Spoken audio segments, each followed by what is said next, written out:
Open the lid. Add the pure water.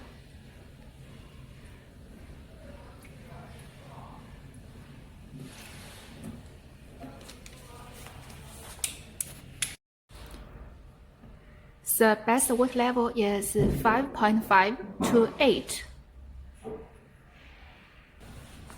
Open the lid. Put the cigar humidifier into the cigar cabinet and let's use it.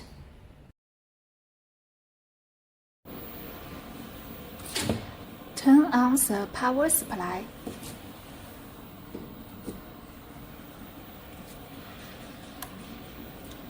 It shows the room humidity.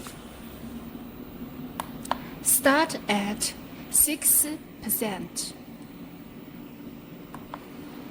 Stop at 7%. Long press the up key.